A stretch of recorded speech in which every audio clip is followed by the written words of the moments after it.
children. Then welcome to the class. Let's continue. So in the last class, we have seen that how, in spite of, after completion of his training, he was not satisfied. He thought that maybe when he would be alone under the water, then again the same terror would seize him. So still he had some doubts. Still he had some fear. So to test himself whether he had fear or not, he swam across the lake of Wentworth in New Hampshire, and finally he swam across from one shore to another shore and again back in the warm lake, and successfully he completed it. Then he became a confident swimmer. Then he became a perfect swimmer. Now let's see. The experience had a deep meaning for me. The experience of his fear of drowning underwater, under deep water, and the experience of how finally he overcame his fear, left an everlasting impression on him, left a deep effect on him, left a deep impression on him. As only those who have known stark terror and conquered it can appreciate. This experience can be understood, can be appreciated, can be liked by only those persons who have also such kind of terror, and finally they have overcome their terror. In death there is peace. There is terror only in the fear of death. Here he concludes, he sums up his experience by saying that actually there is no problem in death. Death is not troublesome. After death, there is peace, no anxiety, no care, no worries. But the fear of death is the main cause of all problems, all troubles. As you have seen in this lesson, that when he had started his third journey towards the bottom of the pool, then he became unconscious. And in the state of his semi-consciousness, he found that he was feeling sleepy. He was under the soft arms of his mother.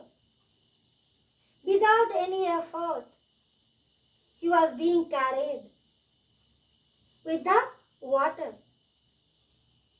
And he felt it nice. So he says that after death there is peace, no worry, no anxiety. No one has to try.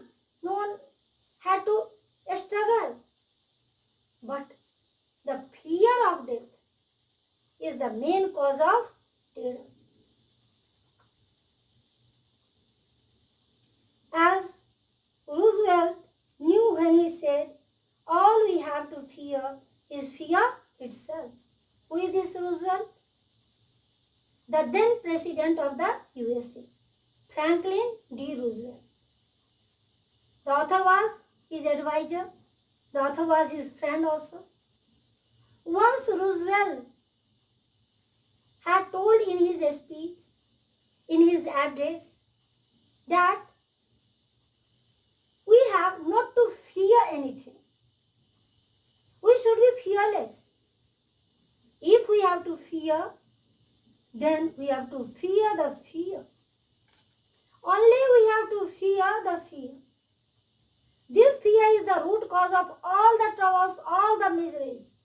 This fear creates obstacle in the path of our progress. So if we have to fear, then we have to fear only.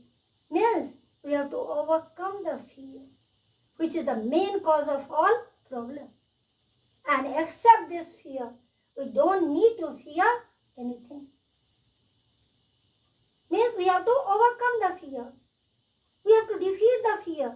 We have to overpower the fear. Who told this?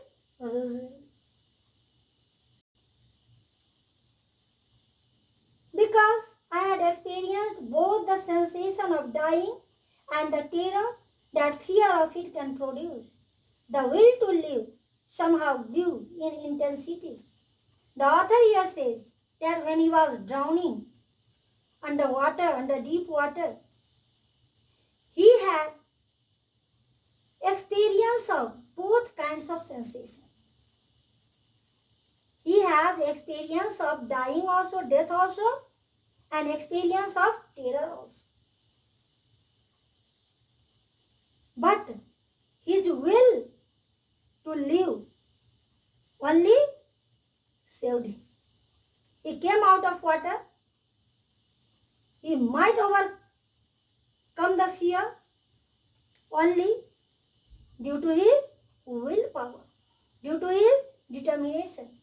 As he had will to win, as he had will to live, will to be alive, and his will to be alive was more intense than fear, was stronger than the fear of death.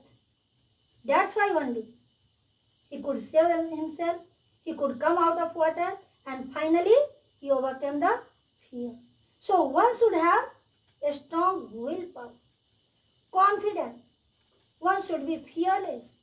Then he may come across all the obstacles of life.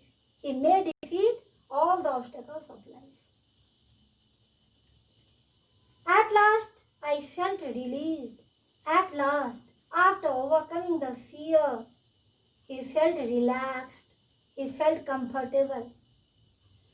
Free to walk the trails and climb the peaks and to brush aside fear.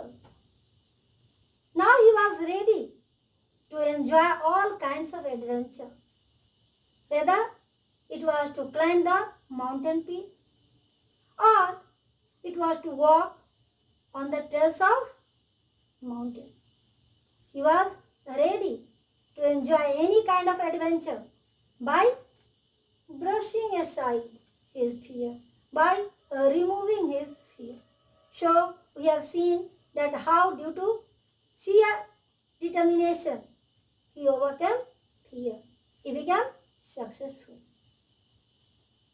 So now the theme of the story, central idea of the story.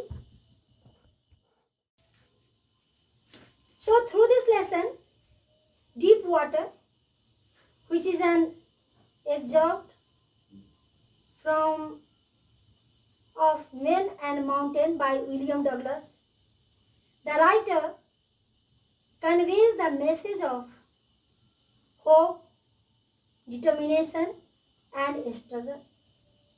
Here the writer wants to tell us that we must overcome the fear. And if we don't do, then the fear will overcome us. Fear will overpower us. And then it may create hurdle, hindrance, obstacle in the path of our progress. So only a man with a strong willpower, with confidence, can succeed in life by overcoming all kinds of fear. Now at last, the significance of the title of this lesson.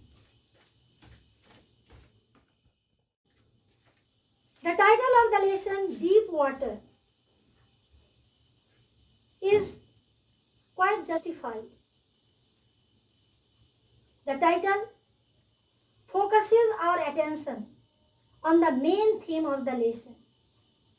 That is the theme of fear of death under deep water. We have seen in the very beginning of the lesson that how the author's mother warned him against swimming under the deep water of the Yakima River. Later also we have seen that when he was thrown into the pool of YMCA by the bruiser, then the water, which was only 9 feet deep, appeared to him 90 feet deep. So the whole story, whole lesson revolves around the title. Here deep water also signifies the deep problem, the deep trouble which he faced till he did not overcome the fear of his drowning. The deep water also signifies his deep-rooted fear, which was finally overcome by him. So children, that's all. Thanks.